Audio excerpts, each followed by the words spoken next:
Hello, hello les amis de la chaîne Animanimus Tarot, bienvenue pour ce tirage, cette guidance sentimentale, relationnelle, amoureuse du mois de septembre 2023. J'espère que vous allez tous très très bien. Je vous rappelle bien entendu que c'est un tirage général qui ne peut pas parler à tous de la même façon, donc prenez bien ces énergies avec beaucoup de discernement, ne prenez uniquement que les messages qui vibrent avec ce que vous vivez actuellement. N'hésitez pas à faire le tri et à adapter mon vocabulaire à votre situation pour que ça corresponde davantage. Je vous recommande, comme d'habitude, de regarder la vidéo de votre signe ascendant et de votre signe lunaire et vénusien si vous les connaissez, afin d'avoir de plus amples détails et pourquoi pas recevoir un autre message que celui-ci. Dans la barre d'infos, juste en dessous, vous trouverez mon adresse email si vous désirez des renseignements sur les tirages personnalisés. Vous trouverez également différents liens qui vous mèneront vers les guidances que j'ai effectuées récemment pour votre signe, notamment la bonne surprise qui vous attend en septembre, la guidance générale de septembre, les messages que vos guides cherchent à vous transmettre. Voilà, on va pouvoir se retrouver dans quelques instants avec votre signe. Je vous souhaite une belle écoute. Hello, hello les amis taureaux, ascendant taureau, signe lunaire et vénusien en taureau, bienvenue pour cette guidance sentimentale, relationnelle, amoureuse du mois de septembre 2023. J'espère que vous allez tous très très bien. Je vous rappelle que ce sont des énergies qui peuvent parler à certains taureaux dès à présent et parler à d'autres à la fin du mois de septembre, voire au début du mois d'octobre. Donc n'hésitez pas à revenir sur ce tirage si toutefois il ne vous parlait pas. Et vous pouvez consulter la vidéo de votre signe ascendant et de votre signe lunaire pour avoir peut-être d'autres messages. Je dis vie quotidienne pour toutes les personnes qui, évidemment, n'ont pas de vie relationnelle, pardon, pour toutes les personnes qui ne s'intéressent pas à l'amour, et vie relationnelle pour toutes les personnes qui, peut-être, veulent savoir des choses sur une relation familiale, une relation amicale, une relation professionnelle qui a beaucoup d'intérêt pour eux en ce moment. Voilà, on commence avec l'énergie principale de ce tirage pour vous avec le tarot de Marseille. N'oubliez pas de liker, de partager et de vous abonner, je vous en remercie. Nous avons pour les taureaux la roue de fortune inversée. Je pense qu'elle est déjà tombée pour un autre signe. Alors si vous êtes taureau ascendant, attendez que je me souvienne, je crois que c'est Lion. Il me semble que c'est Lion. Donc voilà, donc la roue de fortune inversée qui nous parle d'une certaine forme d'agitation, d'affolement, de précipitation, plein de choses à faire, plein de mouvements, mais des mouvements un peu irréguliers, des mouvements qui vont dans tous les sens, et donc pas forcément dans le bon sens, qui ne sont pas forcément dans une, entre guillemets, structure, organisation. On peut être un peu affolé, donc un peu stressé, dans une certaine forme de mise en place de quelque chose. La roue de fortune, c'est aller vers un mouvement en avant, mais ici, c'est, oh là là, c'est compliqué d'aller de l'avant. On va un peu en arrière, un peu en avant, un peu en avant, en arrière. On revient, on commence quelque chose, mais on ne l'a pas fini. Il faut recommencer, il faut refinir, etc., etc. Alors, je ne sais pas comment ça va vous parler dans votre vie, mais en tout cas, ici, c'est vraiment ça, une sorte de précipitation, d'affolement, de stress, quelque part, hein. On a l'impression que ça n'en finira jamais, qu'on est dans le tambour d'une lessive ou quelque chose comme ça, d'une lessiveuse. Et donc, c'est un peu, on est un peu pressé, oppressé, compressé, tous les mots ont pressé, comme les citrons. Voilà. On va essayer d'en savoir un peu plus avec le reste du tirage. Ici, notamment avec le Wandering Tarot, on commence avec le 8 d'épée, qui effectivement nous parle d'une grande réflexion. On doit réfléchir à plein de choses, hein. Le 8 d'épée, c'est un bouleversement dans les idées. Donc on pense à ça, mais on repense à ça, on repense à ci, on repense à ça. Ça finit par faire de l'anxiété, de la frustration, parce qu'on n'arrive pas à aller au bout de chaque idée, et de chaque pensée. On est obligé de revenir.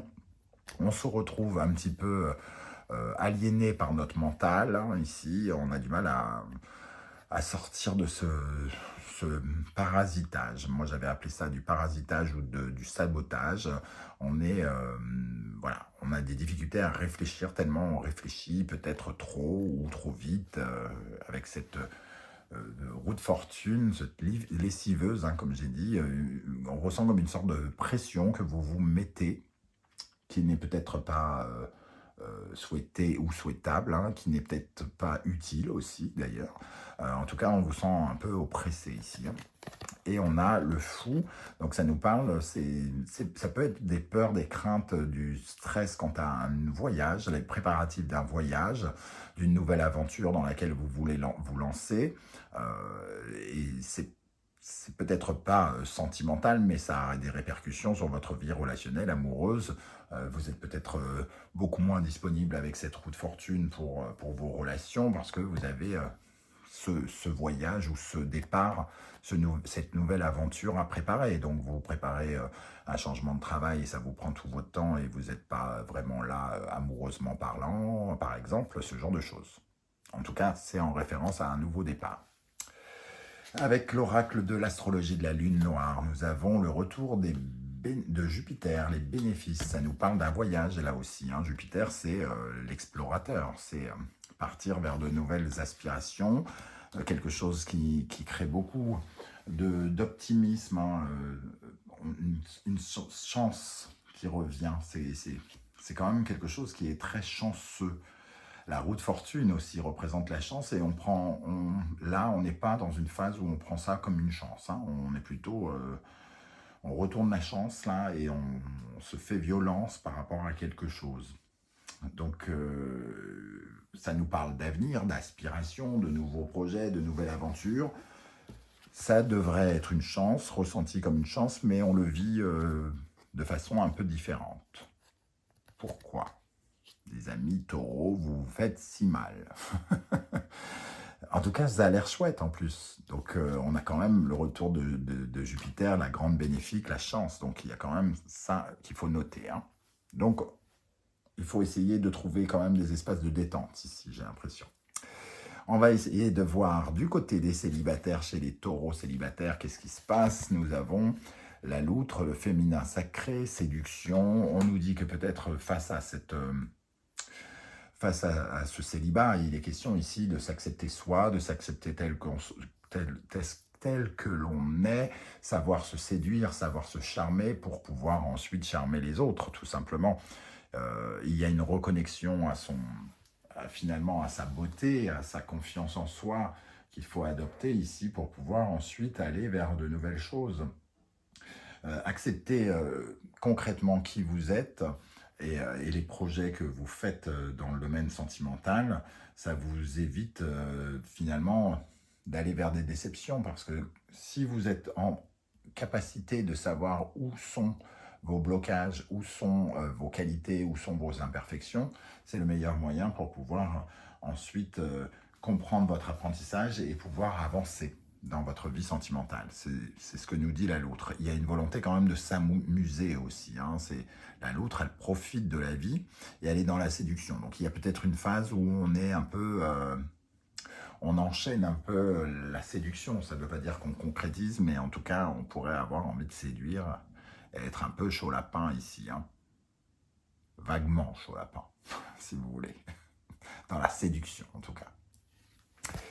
Pour les taureaux qui sont en couple, nous avons l'énergie du suricate, vigilance. Bon, c'est pas très étonnant parce qu'avec une roue de fortune où tout va très vite, ici, on peut peut-être rater certaines choses. Hein. Donc, prudence, c'est-à-dire que si vous voulez pas que la chance tourne mal et que ça devienne vite une épreuve, alors que ça n'en est peut-être pas une au moment où on se parle, le suricate, il vous dit vigilance. Et suricate, c'est aussi extrêmement protecteur. C'est l'animal de la famille. En général, les suricates ne sont jamais seuls à surveiller les terriers. Ils sont à plusieurs et c'est extrêmement familial. C'est toute une hiérarchie familiale. Donc, il y a quand même une vigilance pour le couple, pour le foyer ici. Hein. Il y a un lien avec le foyer. On doit porter son attention par rapport à des choses liées à son foyer. Quel est votre état d'esprit, les amis taureaux ? La tour. Bon, il y a quelque chose qui nous parle d'un vrai changement. Hein. Ici, on a le fou, on a la roue inversée, la tour ici, on voit qu'il y a vraiment... on passe un cap, on tourne une page peut-être. Hein. On change d'appartement, par exemple, avec la tour. On change on déménage donc. Hein. On va vers de nouvelles aventures. On déstructure quelque chose, c'est-à-dire on laisse tomber quelque chose qui est en miettes, qui n'a plus d'intérêt pour reconstruire autre chose. Il y a une profonde transformation, en tout cas, qui peut être un peu déstabilisant pour vous, hein, si on en croit cette roue de fortune inversée. Ce stress ici du 8 d'épée et la tour, c'est quand même un peu déstabilisant. Mais on vous dit, soyez vigilants, soyez prévoyants. Ne soyez pas imprévoyants avec cette roue de fortune qui ne fait pas gaffe à tous les détails. Avec cette tour, nous avons l'hérédité. Donc on voit qu'il y a quelque chose en lien avec la famille, le foyer. Ça peut être un déménagement pour certains d'entre vous. Tous les taureaux ne vont pas déménager en même temps, et bien évidemment, mais dans ce cas-là, ça vous parle d'une transformation importante liée à la famille, au foyer, à votre couple. Certains vont se voir, peut-être ils vont avoir des complications dans le couple. Hein. Il peut y avoir peut-être des séparations d'une certaine manière, ou des risques de séparation avec la vigilance du suricate. Ici, il va falloir faire attention de faire attention à la corde. Hein. Ici, on peut prendre conscience de quelque chose de familial, de vouloir créer quelque chose, de créer du patrimoine aussi. Donc, il peut y avoir une transformation de son patrimoine immobilier, de son patrimoine, je ne sais pas, peut-être génétique, je ne sais pas, et des choses comme ça. Une transformation de vos capacités, de vos dons aussi. Ok. Qu'est-ce qu'on a qui vient vers vous? Quelles sont les énergies extérieures? Le jugement. Donc, on détruit quelque chose, mais il y a une renaissance juste là. Hein. Donc, vous ne détruisez pas pour rien, quelque part. Il y a le jugement qui vous attend, le réveil. Vous avez entendu un appel, entre guillemets, et vous y allez. Et on a la femme. Donc, on retrouve ce côté... je me réveille et je vais vers de nouveaux projets. Cette femme, elle nous apporte justement le côté créatif, avoir des idées, communiquer dans ce sens, l'abondance, la fertilité qu'apporte cette femme ici. Il y a une renaissance fertile, il y a quelque chose qui vous apporte beaucoup de fertilité, beaucoup d'espoir, beaucoup de... Oui, on l'a vu ici, hein, comme un sentiment d'avoir de la chance. Ça vous apporte quelque chose de plus que ce que vous n'aviez auparavant. Donc, je n'ai pas l'impression que ce soit une séparation, en tout cas, si on parle de séparation, on parle d'une séparation qui est plutôt déjà acceptée, déjà intégrée, puisqu'on se révèle directement ici. Hein, mais vous êtes quand même stressé par ce qui se passe. Quels sont les conseils de l'univers pour vous, les amis taureaux? L'ermite.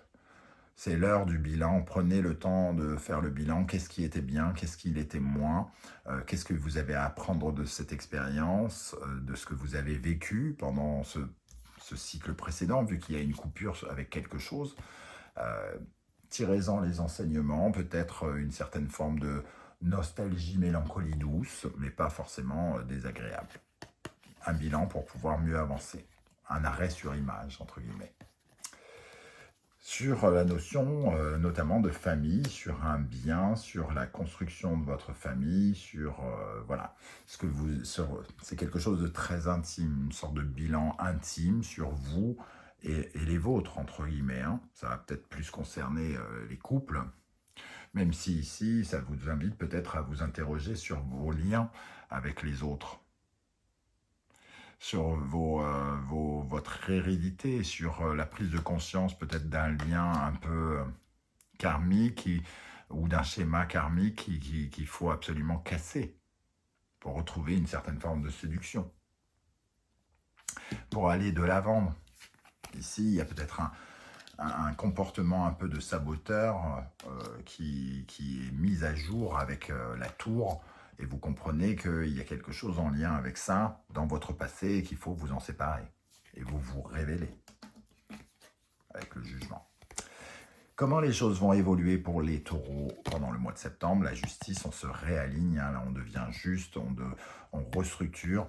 Ici, on parlait d'affolement, de précipitation, de bordel, tout ça, peut-être un petit peu. Et ici, la justice, elle remet de l'ordre. Hein, très cartésienne, elle structure, elle tac, clac, clac, clac, clac, ça rentre dans les cases. Je ne sais pas pourquoi, j'ai l'impression qu'en plus, le lion était déjà apparu là et la justice était déjà apparue là.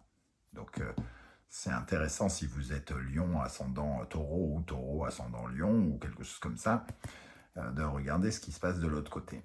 La justice, en tout cas, un alignement, on est très clair, on devient plus structuré, en tout cas. Ici, si on commence, si on commence quelque chose avec un peu de... en étant un peu désordonné, un peu dispersé, en allant dans tous les sens, ici, on recadre, ou on est recadré. Contrat. Donc ici, effectivement, on a la justice et le contrat, donc on sent qu'on est peut-être assisté aussi. Hein. On a peut-être quelqu'un, il y a peut-être un duo ici qui se soutient et qui travaille main dans la main pour être le plus juste possible, pour faire les choses de la meilleure des façons. Et on termine avec la synthèse de ce tirage, une évolution en tout cas évidente ici, le gardien du sacré, on sent une évolution, parce qu'on voit ces marches qui vous emmènent, hein. Il y a aussi quelque chose d'assez spirituel dans ce qui se passe. Vous comprenez beaucoup de choses, peut-être ici, en faisant une sorte de bilan sur vous qui vous permet d'évoluer aussi. Un cadeau, on évolue vers un cadeau, on ressent vraiment les énergies de Jupiter ici, quelque chose qui représente la chance. Entre guillemets, ne gâchez pas trop cette chance avec de l'affolement ou tout ça, détendez-vous. Il y a quelque chose quand même qui se prépare qui est assez joli, j'ai l'impression. Donc, prenez-en conscience et appréciez ce moment, si c'est le cas. C'est plus ou moins ce qu'on nous dit avec cette carte du cadeau ici. Voilà les amis taureaux, comment je ressens ce tirage. Je ne sais pas du tout comment ça va vous parler. C'est le moment justement de commenter et de me dire « Tiens, j'ai ressenti ça, ça me parle plutôt de ça. J'aurai beaucoup de plaisir à vous lire comme je le fais à chaque fois. Systématiquement, je vous lis tous, hein, sachez-le. Et si vous ne voulez pas déballer votre vie sur YouTube, ce que je peux aussi comprendre, vous mettez juste un émoticône dans un commentaire pour me dire que vous étiez de passage et j'aurai plaisir à vous saluer. On se retrouve très bientôt pour une guidance professionnelle vie quotidienne. En attendant, n'oubliez pas de liker, de partager, de vous abonner. C'est très important pour faire grandir la chaîne, je vous en remercie. Et je vous souhaite à tous de passer un très bel été. Merci d'être là les taureaux, prenez bien soin de vous. À très bientôt. Ciao, ciao.